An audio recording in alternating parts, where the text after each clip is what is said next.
അപ്പൊ ഏത് സിറ്റുവേഷൻ വന്നാലും ആ സിറ്റുവേഷനെ എങ്ങനെ കൈകാര്യം ചെയ്യണു, അതാണ് ഇമ്പോർട്ടന്റ് ആയിട്ടുള്ള കാര്യം. കാരണം പുറമേയുള്ള ഒന്നും നമുക്ക് മാറ്റാൻ പറ്റില്ല. പുറത്തുള്ള ഏത് സിറ്റുവേഷൻ വന്നാലും അതിനെ നമുക്ക് ഒരു കാരണവശാലും അത് നമ്മുടെ കൺട്രോളിലല്ല. തൊട്ടപ്പുറത്തിരിക്കുന്ന വ്യക്തി നമ്മുടെ സ്വന്തം ഭർത്താവാണെങ്കിലും മക്കളാണെങ്കിലും അച്ഛനാണെങ്കിലും അമ്മയാണെങ്കിലും അവിടെ ആ തൊട്ടപ്പുറത്ത് നിന്നുള്ളത് അത് വേറൊരു വ്യക്തിയാണ്, വേറൊരു സിറ്റുവേഷനാണ്. അത് എന്ത് വന്നാലും നമുക്ക് മാറ്റാൻ പറ്റില്ല. പക്ഷെ അതിനോട് നമ്മൾ എങ്ങനെ സമീപനം ഇടണു, അല്ലെങ്കിൽ എങ്ങനെ നമ്മൾ അതിനോട് റിയാക്ട് ചെയ്യണു എന്നുള്ളത് 100% നമ്മുടെ കൺട്രോളിലാണ്, അല്ലെ? അത് വേറെ ആരുടെയും കൺട്രോളിലല്ല, നമ്മുടെ മാത്രം കൺട്രോളിലാണ്. അപ്പൊ നമുക്ക് എന്താന്ന് വെച്ചാൽ സിറ്റുവേഷനെ ആക്സെപ്റ്റ് ചെയ്യുക. അപ്പോൾ എന്താന്ന് വെച്ചാൽ ചില ആൾക്കാർ ചോദിക്കും, സിറ്റുവേഷനെ ആക്സെപ്റ്റ് ചെയ്യാന്ന് വെച്ചാൽ ഞാൻ അങ്ങ് ഗിവ് അപ്പ് ചെയ്യണോ, അല്ലെങ്കിൽ ഞാൻ അതങ്ങ് വേണ്ടാന്ന് വെക്കണോ? വേണ്ടാന്ന് വെക്കാന്നല്ല അവിടെ അർത്ഥം. ഫോർ എക്സാമ്പിൾ, ഇപ്പൊ ഞാൻ ഭയങ്കര കോരിച്ചൊരിയണ മഴ, വളരെയധികം ഇടിവെട്ടും മഴയും പെയ്യണു. എന്റെ കുട്ടി ബസ് ഇറങ്ങി ബസ് സ്റ്റോപ്പിൽ നിൽക്കുക.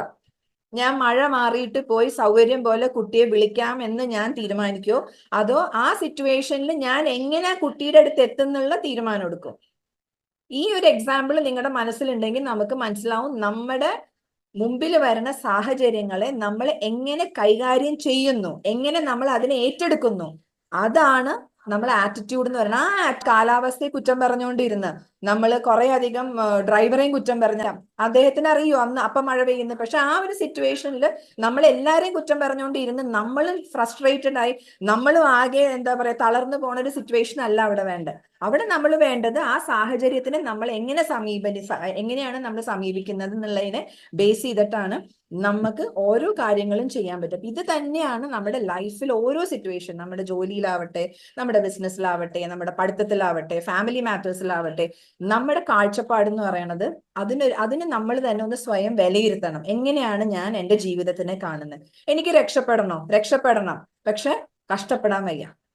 ആരെങ്കിലും ഒക്കെ കൊണ്ടേ തന്നാൽ ഞാൻ ഓക്കെ, അതുകൊണ്ട് ഞാൻ രക്ഷപ്പെടാം എന്നുള്ള മനോഭാവത്തിലൊന്നും ഒരു കാലത്തും ആർക്കും രക്ഷപ്പെടാൻ പറ്റില്ല. ഞാൻ പണിയെടുക്കേണ്ട സ്ഥലത്ത് ഞാൻ തന്നെ പണിയെടുക്കണം. ഞാൻ ഇടേണ്ട എഫേർട്ടിന്റെ സ്ഥാനത്ത് ഞാൻ തന്നെ ഇടണം. അല്ലാണ്ട് വേറെ ആർക്കും അവിടെ ചെയ്യാൻ പറ്റില്ല. മറ്റാർക്കും നമുക്ക് വേണ്ടി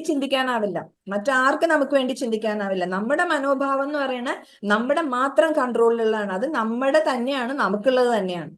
അപ്പൊ നമ്മളത് എങ്ങനെ അതിനെ ഏറ്റവും ഭംഗിയാക്കി കൊണ്ടുവരിക എന്നുള്ളതല്ലേ നമ്മൾ ഏറ്റവും നല്ലതാണ് നമ്മളത് ചിന്തിക്കേണ്ട ഒരു കാര്യം, അല്ലെ? അപ്പൊ നമുക്ക് എന്ന് വെച്ചാൽ നമ്മുടെ മുമ്പിൽ വരുന്ന എന്തെങ്കിലും ഇഷ്ടമല്ല എന്നുണ്ടെങ്കിൽ അതിനെ നമുക്ക് അങ്ങ് മാറ്റിവെക്കാം. പക്ഷെ അത് മാറ്റാൻ പറ്റാത്തതോ മാറ്റാൻ കഴിയാത്തൊരു സംഭവമാണെന്നുണ്ടെങ്കിൽ നമുക്ക് നമ്മുടെ ആറ്റിറ്റ്യൂഡ് അതിനോടനുസരിച്ച് മാറ്റിയേ പറ്റൂ. കാരണം അത് നമ്മുടെ കൺട്രോൾ അല്ലാത്തൊരു കാര്യത്തിന്റെ മുകളിൽ കിടന്നിട്ട് നമുക്ക് ഒരു രീതിയിലും അതിനെ അവര് മാറട്ടെ എന്നോ അല്ലെങ്കിൽ സിറ്റുവേഷൻ നന്നാവട്ടെ എന്നൊക്കെ പറഞ്ഞ് നമ്മൾ ഇരുന്നാൽ നമ്മുടെ ജീവിതം അവിടെ തീർന്നു.